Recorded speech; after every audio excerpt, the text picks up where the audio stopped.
Hi ಸ್ನೇಹಿತರೆ, welcome back to my channel. ಹೇಗಿದ್ದೀರಾ? ಚೆನ್ನಾಗಿದ್ದೀರಾ ಅಂತ ಭಾವಿಸ್ತೀವಿ. ನಾವು ಕೂಡ ಚೆನ್ನಾಗಿದ್ದೀವಿ. ಅರ್ಪಿತಾ ಕ್ರಿಯೇಷನ್ ಚಾನಲ್ ಯಾರಾದರೂ ಹೊಸಬ್ರು ವಿಡಿಯೋ ನೋಡಿಲ್ಲ ಅಂದರೆ ವಿಡಿಯೋ ನೋಡಿ ಸಪೋರ್ಟ್ ಮಾಡಿ ಅಂತ ಕೇಳ್ಕೊತೀನಿ. ನೋಡಿ, ಬದನೆಕಾಯಿ ತೊಕ್ಕು ಹೇಗೆ ಮಾಡೋದಂತ ನಾನು ಇವತ್ತಿನ ರೆಸಿಪಿಯಲ್ಲಿ ತೋರಿಸ್ತೀನಿ ಸ್ನೇಹಿತರೆ. ತುಂಬ ಟೇಸ್ಟಿಯಾಗಿ ತುಂಬ ರುಚಿಯಾಗಿರುತ್ತೆ. ಈ ಥರ ನಾವು ಮಾಡಿಕೊಂಡ್ರೆ ಅನ್ನ, ಚಪಾತಿ, ರೊಟ್ಟಿ ಜೊತೆ ಸೂಪರ್ ಕಾಂಬಿನೇಷನ್ ಅಂತ ಅನ್ಬೋದು. ಅಷ್ಟು ಚೆನ್ನಾಗಿದೆ. ನೀವು ಇದಕ್ಕೆ ಬೇಕಂದರೆ ನಾವು ಒಗ್ಗರಣೆನೂ ಹಾಕ್ಕೋಬಹುದು, ಬೇಡ ಅಂದರೆ ಹಾಗೆ ತಿನ್ಬೋದು. ಅಷ್ಟು ರುಚಿಯಾಗಿರುತ್ತೆ. ಸಿಂಪಲ್ ಅಂದರೆ ಸಿಂಪಲ್ ಸ್ನೇಹಿತರೆ. ಬನ್ನಿ ಸಾಮಗ್ರಿ ಏನೇನು ತಗೊಂಡಿದ್ದೀವಿ ಅಂತ ನೋಡೋಣ. ನೋಡಿ ಸ್ನೇಹಿತರೆ, ನಾನು ಏನೇನು ಸಾಮಗ್ರಿ ಬಳಸ್ತಾ ಇದ್ದೀನಿ. ಮೆಣಸಿನ್ಕಾಯಿ ತಗೊಂಡಿದ್ದೀನಿ, ಬೆಳ್ಳುಳ್ಳಿ, ಕೊತ್ತಂಬರಿ, ಸ್ವಲ್ಪ ಜೀರಿಗೆ, ಮತ್ತು ಇಲ್ಲಿ ಬದನೆಕಾಯಿನ ತಗೊಂಡಿದ್ದೀನಿ, ಮತ್ತು ನಾನು ಟೊಮೊಟೊನ ತಗೊಂಡಿದ್ದೀನಿ. ಇವಾಗ ಬದನೆಕಾಯಿ ಉದ್ದುದ್ದಾಗಿ ಕಟ್ ಮಾಡಿಬಿಟ್ಟು ಕ್ಲೀನಾಗಿ ಕಟ್ ಮಾಡಿಬಿಟ್ಟು ತೊಳ್ಕೊತೀನಿ. ಇವಾಗ ನೋಡಿ, ಒಂದು ಬದನೆಕಾಯಿದಲ್ಲಿ ಎರಡೆರಡು ಪೀಸನ್ನು ಕಟ್ ಮಾಡ್ಕೊಂಡಿದ್ದೀನಿ.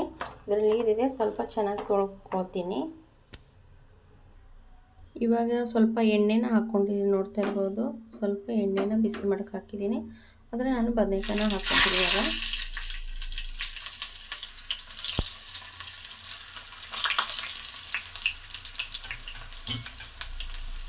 ನಾನು ಕಟ್ ಮಾಡ್ಕೊಂಡಿದ್ದೆಲ್ಲ ಎಲ್ಲ ಬದನೆಕಾಯಿ ಹಾಕ್ಕೊತೀನಿ.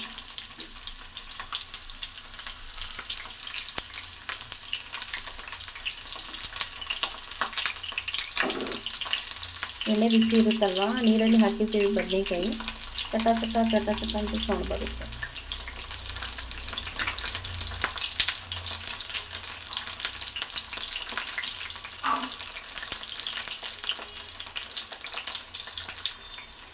ನೋಡಿ, ಈ ಥರ ಫ್ರೈನ ಮಾಡ್ಕೋಬೇಕು.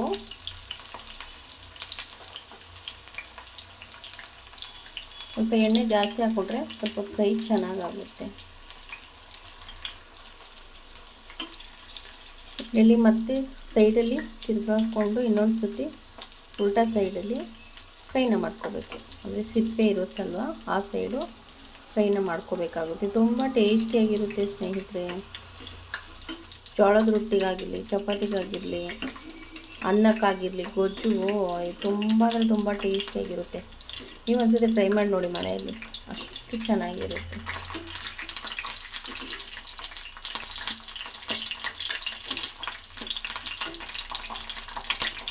ನೋಡಿ, ಎರಡೂ ಸೈಡಲ್ಲಿ ಚೆನ್ನಾಗಿ ಎಣ್ಣೆಯಲ್ಲಿ ಫ್ರೈನ ಮಾಡ್ಕೋಬೇಕು. ನೋಡಿ, ಸಿಪ್ಪೆ ಕಡೆ ಎಲ್ಲ ಬೇಯಿಸ್ಕೊಂಡಿದ್ದೇವಲ್ಲ, ಮತ್ತು ಸೀದಾ ಸೈಡು ತಿರುಗಿಸ್ಕೊಳ್ತಾ ಇದ್ದೀನಿ. ರುಚಿ ಅಷ್ಟೊಂದು ರುಚಿಯಾಗಿರುತ್ತೆ ಸ್ನೇಹಿತರೆ, ಅಂದರೆ ತುಂಬ ರುಚಿಯಾಗಿರುತ್ತೆ.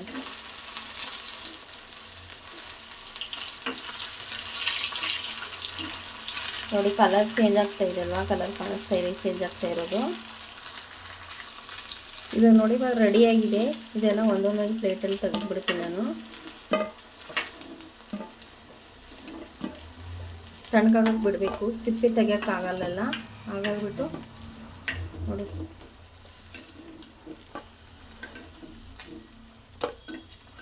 ಕಲರ್ ಫುಲ್ ಚೇಂಜ್ ಆಗಿದೆ. ನೋಡಿ, ಪ್ಲೇಟಲ್ಲಿ ತೆಗೆದುಬಿಟ್ಟಿದ್ದೀನಿ. ಇವಾಗ ಇದಕ್ಕೆ ಏನು ಮಾಡಬೇಕು ನಾವು, ಇನ್ನೂ ಎಣ್ಣೆ ಇದೆಯಲ್ಲ, ಅದಕ್ಕೆ ನಾವು ಟೊಮೊಟೊನ ಹಾಕೋಬೇಕು. ಟೊಮೊಟೊ ಸ್ವಲ್ಪ ಎಣ್ಣೆ ಸಿಹಿ ಇರುತ್ತೆ, ಯಾಕಂದರೆ ಬಿಸಿ ಇರುತ್ತಲ್ವ, ಹಾಗಾಗ್ಬಿಟ್ಟು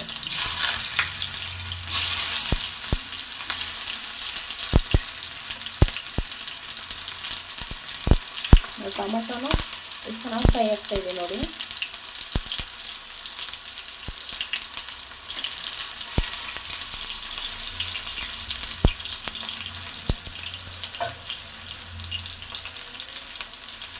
ಟೊಮೊಟೊ ಹಾಕ್ಕೊಂಡಿದ್ದೀವಲ್ಲ, ಅದರಲ್ಲಿ ನಾನು ಬೆಳ್ಳುಳ್ಳಿನ ಹಾಕ್ಕೊತಾ ಇದ್ದೀನಿ. ಬೆಳ್ಳುಳ್ಳಿನೇ ಅದ್ರ ಜೊತೆ ಫ್ರೈ ಮಾಡ್ಕೊತಾ ಇದ್ದೀನಿ.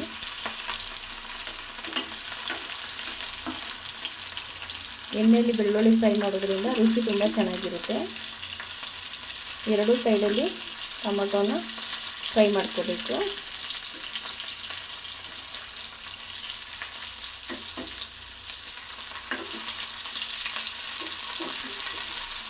ನೋಡಿ, ಎರಡೂ ಸೈಡಲ್ಲಿ ಫ್ರೈನ ಮಾಡ್ಕೊತಾ ಇದ್ದೀನಿ ಟೊಮೊಟೊನ, ಮತ್ತು ಅದ್ರ ಜೊತೆ ಬೆಳ್ಳುಳ್ಳಿನೂ ಹಾಕಿದ್ದೀನಿ. ನೋಡಿ, ಬೆಳ್ಳುಳ್ಳಿನೂ ಕಲರ್ ಚೇಂಜ್ ಆಗಿದೆ ಅಲ್ವಾ, ಚೆನ್ನಾಗಿ ಫ್ರೈ ಆಗಿದೆ. ಇವಾಗ ಇದು ಟೊಮಾಟೊ ಎಲ್ಲ ಇದೆ ಅಲ್ವಾ, ಪ್ಲೇಟಲ್ಲಿ ತೆಗೆದುಬಿಡ್ತೀನಿ ಬದನೆಕಾಯಿ ಜೊತೆ.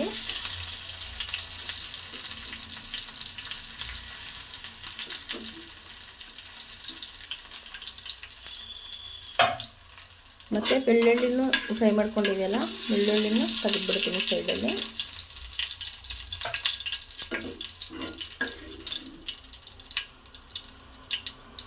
ಎಣ್ಣೆಯಲ್ಲಿ ಬೆಳ್ಳುಳ್ಳಿ ಫ್ರೈ ಮಾಡಿದರೆ ತುಂಬ ಟೇಸ್ಟ್ ಚೆನ್ನಾಗಿರುತ್ತೆ.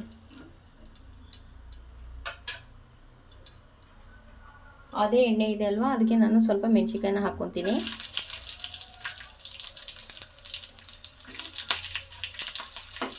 ಸ್ವಲ್ಪ ಮೆಣಸಿನ್ಕಾಯಿನ ಫ್ರೈ ಮಾಡ್ಕೊತಾ ಇದ್ದೀನಿ.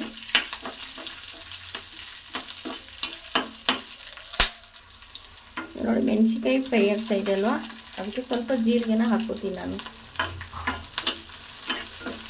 ನೀವು ಬೇಕಂದರೆ ಒಗ್ಗರಣೆಗೂ ಜೀರಿಗೆ ಬಳಸ್ಬೋದು. ನಾನಿಲ್ಲಿ ಒಂಚೂರು ಜೀರಿಗೆನ ಹಾಕ್ಕೊಂಡಿದ್ದೀನಿ. ಮತ್ತು ಸ್ವಲ್ಪ ಕೊತ್ತಂಬರಿ ನೋಡಿ ತೊಳೆದ್ಬಿಟ್ಟು ಇಟ್ಕೊಂಡಿದೆ. ಸ್ವಲ್ಪ ಕೊತ್ತಂಬರಿ, ಜೀರಿಗೆ, ಮೆಣಸಿನ್ಕಾಯಿ ಜೊತೆ ಫ್ರೈ ಮಾಡ್ಕೊತಾ ಇದ್ದೀನಿ.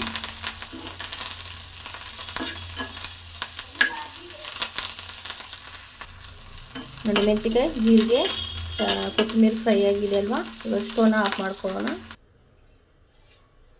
ಇವಾಗ ನೋಡಿ ಬೆಳ್ಳುಳ್ಳಿ, ಮೆಣಸಿನ್ಕಾಯಿ, ಜೀರಿಗೆ ಮತ್ತು ಕೊತ್ತಂಬರಿ ಫ್ರೈ ಮಾಡಿದ್ದೀನಿ. ಟೊಮೊಟೊ ಮತ್ತು ಬದನೆಕಾಯಿ ಫ್ರೈ ಮಾಡಿದ್ದೀನಿ. ಬದನೆಕಾಯಿ ಏನು ಮಾಡಬೇಕಂದ್ರೆ ಇವಾಗ ಸಿಪ್ಪೆನ ತೆಗಿಬೇಕು. ಮೇಲ್ಗಡೆ ಸಿಪ್ಪೆ ಇರುತ್ತಲ್ವ, ಆ ಸಿಪ್ಪೆನ ತೆಗ್ದಾಕ್ಬಿಡ್ಬೇಕು. ನೋಡಿ ಈ ಥರ ಫುಲ್ ಸಿಪ್ಪೆನ ತೆಗ್ದಾಕ್ಬಿಡ್ಬೇಕು. ನೋಡಿ ಈ ಥರ ಸಿಪ್ಪೆ ತೆಗಿತೀನಿ. ಎಲ್ಲ ಬದನೆಕಾಯಿದು ಸಿಪ್ಪೆ ಫುಲ್ ತೆಗೆದುಬಿಡ್ಬೇಕು. ಅದು ಬಂದುಬಿಡುತ್ತೆ. ನೋಡಿ ಫ್ರೈ ಮಾಡಿದರೆ ಈ ಥರ ಬಂದುಬಿಡುತ್ತೆ.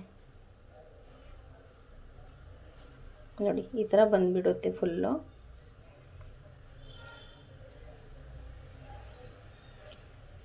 ತುಂಬ ಟೇಸ್ಟಿಯಾಗಿರುತ್ತೆ. ನನಗಂತೂ ಇಷ್ಟ ಆಗುತ್ತೆ. ಸಜ್ಜೆ ರೊಟ್ಟಿ ಜೊತೆ ತಿಂತೀವಲ್ವ, ಸ್ವಲ್ಪ ಸೈಡಲ್ಲಿ ಮೊಸರು ಹಾಕ್ಕೊಂಡು ತುಂಬ ರುಚಿಯಾಗಿರುತ್ತೆ. ಇದು ಮಾಮೂಲಿ ಸಾಂಬಾರು ಇರಲಿಲ್ಲ, ಪಲ್ಯ ಇರಲಿಲ್ಲ ಅಂದರೆ ಅನ್ನದ ಜೊತೆ ತುಂಬ ಈ ಗೊಜ್ಜನ್ನು ಕಲಿಸ್ಕೊಂಡು ತಿಂದರೆ ಸೂಪರಾಗಿರುತ್ತೆ. ಅನ್ನ ಚಪಾತಿಗೂ ಅಷ್ಟೇ ಸೂಪರಾಗಿರುತ್ತೆ. ಈ ಥರ ಎಲ್ಲ ಬದನೆಕಾಯಿನ ಸುಲ್ಕೊತೀನಿ. ಸಿಪ್ಪೆ ತೆಗೆದುಬಿಟ್ರೆ ನಮಗೆ ಟೇಸ್ಟ್ ಚೆನ್ನಾಗಿರುತ್ತೆ. ಅದಕ್ಕೋಸ್ಕರ ಸಿಪ್ಪೆನ ಫುಲ್ ತೆಗೆದುಬಿಡ್ತೀನಿ. ಒಂದು ಸತಿ ನೀವು ಟ್ರೈ ಮಾಡಿ ನೋಡಿ, ಅಷ್ಟು ಸೂಪರಾಗಿರುತ್ತೆ. ಒಂದು ಸತಿ ಮಾಡಿದ್ರೆ ಮಾಡಿ ಇಟ್ಬಿಟ್ರೆ ನಾವು 2-3 ದಿವಸ ತಿನ್ಬೋದು. ಒಂದು ಸತಿ ಗೊಜ್ಜು ಮಾಡಿಟ್ಬಿಟ್ರೆ ಎಮರ್ಜೆನ್ಸಿಗೆ ನಮಗೇನೋ ಅರ್ಜೆಂಟ್ಲಿ ಹೊಟ್ಟೆ ಹಚ್ತಾ ಇದ್ದರೆ ಅನ್ನ ಕೂಗಿಸ್ಕೊಂಡು ಗೊಜ್ಜು ಕಲಿಸ್ಕೊಂಡು ತಿನ್ಕೋಬೋದು. ಅಷ್ಟು ರುಚಿಯಾಗಿರುತ್ತೆ.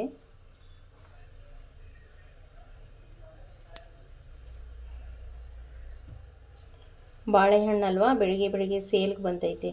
ಬೆಳಿಗ್ಗೆ ಅಂದರೆ ಮಾಮೂಲಿ ಟೈಮ್ ಅಲ್ವಾ, ತರಕಾರಿ ಗಾಡಿಗಳು ಜಾಸ್ತಿ ನಮ್ಮ ರೋಡ್ಗೆ. ಬಾಳೆಹಣ್ಣು, ಹೂವು ವ್ಯಾಪಾರ, ಬೀದಿ ವ್ಯಾಪಾರ ಮಾಡೋರು ಇರ್ತಾರಲ್ವ, ಗಾಡಿಗಳು ಜಾಸ್ತಿ ಬರ್ತಾ ಇರುತ್ತೆ. ಹಾಗಾಗಿಬಿಟ್ಟು ಅದು ಸೌಂಡ್ಗಳು ಜಾಸ್ತಿ.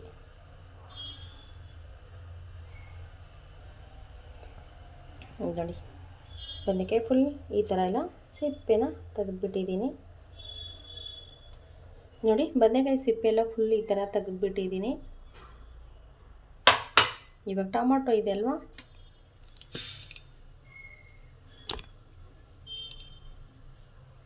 ಟೊಮಾಟೊ ಇದೆಯಲ್ವಾ, ಟೊಮಾಟೊ ಸಿಪ್ಪೆತ್ತು ಈಸಿಯಾಗಿ ಬಂದುಬಿಡುತ್ತೆ. ಟೊಮಾಟೊ ಸಿಪ್ಪೆ ನೋಡಿ,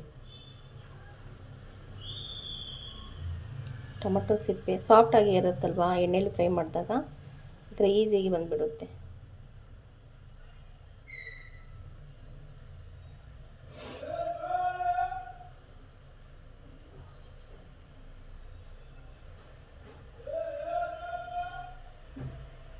ನೋಡಿ ಟೊಮಾಟೊ ಸಿಪ್ಪೆಲ್ಲ ತೆಗ್ದಾಕ್ಬಿಟ್ಟೆ. ನೋಡಿ ಬದನೆಕಾಯಿ ಮತ್ತು ಟೊಮಾಟೊನ ಸಿಪ್ಪೆ ತೆಗೆದುಬಿಟ್ಟು ತೊಗೊಂಡಿದ್ದೀನಿ ನೋಡಿ ಫ್ರೆಂಡ್ಸ್. ಇವಾಗ ಬದನೆಕಾಯಿ ಮತ್ತು ಟೊಮಾಟೊ ಎಲ್ಲ ನೋಡಿ ಈ ಥರ ಸಿಪ್ಪೆ ತೆಗೆದುಬಿಟ್ಟು ರೆಡಿ ಮಾಡ್ಕೊಂಡಿದ್ದೀನಿ. ಇವಾಗ ಏನು ಮಾಡಬೇಕಂದ್ರೆ, ಇದು ಕುಟ್ಟು ಕಲ್ಲಿರುತ್ತಲ್ವ, ನೀವು ಬೇಕಂದರೆ ಮಿಕ್ಸಿ ಜಾರ್ಗೆ ಹಾಕ್ಕೋಬೋದು. ನೀವು ಬೇಕಂದರೆ ಮಿಕ್ಸಿಗೆ ಹಾಕ್ಕೊಳ್ಳಿ. ನಾನು ಮಿಕ್ಸಿಗೆ ಹಾಕ್ತಾಯಿಲ್ಲ. ಇದರಲ್ಲಿ ನೋಡಿ ಮೆಣಸಿನ್ಕಾಯಿ, ಜೀರಿಗೆ, ಕೊತ್ತಂಬರಿ ಮತ್ತು ಬೆಳ್ಳುಳ್ಳಿ ಹಾಕ್ಕೊತಾ ಇದ್ದೀನಿ. ಇದಕ್ಕೆ ನಾವು ರುಚಿಗೆ ತಕ್ಕಷ್ಟು ಉಪ್ಪನ್ನು ಹಾಕ್ಕೋಬೇಕಾಗುತ್ತೆ. ನಾವು ರುಚಿಗೆ ತಕ್ಕಷ್ಟು ಉಪ್ಪನ್ನು ಹಾಕ್ಕೊತಾ ಇದ್ದೀನಿ. ರುಚಿಗೆ ತಕ್ಕಷ್ಟು ಉಪ್ಪು ಹಾಕೊಂಡ್ಮೇಲೆ ಇದು ಚೆನ್ನಾಗಿ ಕುಟ್ಟಬೇಕು. ನಮ್ಮದು ಕುಟ್ಟೋದು ಅರ್ಧಕ್ಕೆ ಕಟ್ಟಾಗಿದೆ, ಹಾಗಾಗಿಬಿಟ್ಟು ನಾನು ಲಟ್ಟಣಿಕೆಯಿಂದ ಕುಟ್ತೀನಿ. ಮಿಕ್ಸಿ ಜಾರಲ್ಲಿ ರುಬ್ಕೋಬೋದು. ರುಬ್ಬಿದರೆ ನನಗೆ ಟೇಸ್ಟ್ ಅಷ್ಟೊಂದು ಚೆನ್ನಾಗಿ ಬರಲ್ಲ, ತುಂಬ ನುಣ್ಣಗೆ ಪೇಸ್ಟಾಗಿ ಹೋಗುತ್ತಲ್ಲ, ಹಾಗಾಗಿಬಿಟ್ಟು ಇಷ್ಟ ಆಗಲ್ಲ ಫ್ರೆಂಡ್ಸ್. ನೀವು ಬೇಕಂದರೆ ಮಿಕ್ಸಿ ಜಾರ್ಗೆ ಹಾಕ್ಕೊಳ್ಳಿ. ನಾನು ಇದೇ ಥರ ಕುಟ್ಟಿ ನುಣ್ಣಗೆ ಕುಟ್ಟಿ ಪೇಸ್ಟನ್ನು ಮಾಡ್ಕೊತೀನಿ. ನೋಡಿ ಈ ಥರ ಕುಟ್ಟಿ ನಾನು ಪೇಸ್ಟನ್ನು ಮಾಡ್ಕೊಂಡಿದ್ದೀನಲ್ವಾ. ನೋಡಿ ಈ ಥರ ತರ್ತರಾಗಿ ತಿನ್ನೋಕ್ಕೆ ನನಗೆ ಇಷ್ಟ. ಪೇಸ್ಟ್ ಮಾಡಿಕೊಂಡ್ರೆ ಅಷ್ಟೊಂದು ಟೇಸ್ಟ್ ಬರಲ್ಲ. ಇದಕ್ಕೆ ನಾವೇನು ಮಾಡಬೇಕಂದ್ರೆ ಬದನೆಕಾಯಿನ ಹಾಕ್ಕೋಬೇಕು. ಇದರಲ್ಲಿ ಬದನೆಕಾಯಿ ಎಲ್ಲ ಹಾಕ್ಕೊಂಡು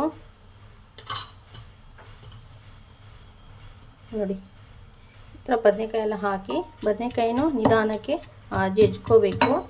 ಟೇಸ್ಟು ತುಂಬ ಚೆನ್ನಾಗಿರುತ್ತೆ. ನೋಡಿ ಈ ಥರ ನಾವು ಜಜ್ಜು ಮಾಡೋದು ಟೇಸ್ಟು ಡಿಫ್ರೆಂಟಾಗಿ ಬರುತ್ತೆ ಫ್ರೆಂಡ್ಸ್. ಮತ್ತು ನಾವು ಮಿಕ್ಸಿಯಲ್ಲಿ ರುಬ್ಬಿದು ಡಿಫ್ರೆಂಟಾಗಿ ಬರುತ್ತೆ ಟೇಸ್ಟ್. ಈ ಟೇಸ್ಟ್ಗಿಂತ ಮಿಕ್ಸಿ ರುಬ್ಬಿರೋ ಟೇಸ್ಟ್ ಅಷ್ಟೊಂದು ಬರಲ್ಲ, ಟೇಸ್ಟ್ ಚೆನ್ನಾಗಿರಲ್ಲ. ನೋಡಿ ಈ ಥರ ಕುಟ್ತಾ ಇದ್ದೀನಲ್ಲ, ಅದಕ್ಕೂ ನಾನು ಟೊಮಾಟೋನ ಹಾಕ್ಕೊತೀನಿ. ನೋಡಿ ನೋಡಿ ಟೊಮಾಟೋನ ಹಾಕಿ ಫುಲ್ ನುಣ್ಣಗೆ ಕುಟ್ತಾ ಇರೋದು ನೋಡಿ ನಾನು. ನೀವು ಬೇಕಂದರೆ ಮಿಕ್ಸಿಗೆ ಹಾಕ್ಕೊಳ್ಳಿ. ನೋಡಿ ಇದೇ ಥರ ಫುಲ್ ನೈಸಾಗಿ ಕುಟ್ಕೋಬೇಕು. ನೋಡಿ ಕುಟ್ಟಿ ಎಲ್ಲ ಪೇಸ್ಟ್ ಥರ ಮಾಡ್ಕೊಂಡಿದ್ದೀನಿ. ನೋಡಿ ಈ ಥರ ಬಂದಿದೆ, ಈ ಥರ ಬರಬೇಕು. ತುಂಬ ಅಂದರೆ ತುಂಬ ಇಷ್ಟ ನನಗೆ. ನೋಡಿ ಯಾವ ಪಲ್ಯನೂ ಬೇಡ, ಯಾವ ಚಿಕನ್ ಮಟನು ಬೇಡ, ಏನು ಬೇಡ. ನೋಡಿ ಇಷ್ಟು ಥರ ಮಾಡ್ಕೊಂಡಿದ್ದೀನಿ. ಪ್ಲೇಟ್ಗೆ ಹಾಕ್ಕೊತೀನಿ ಇವಾಗ.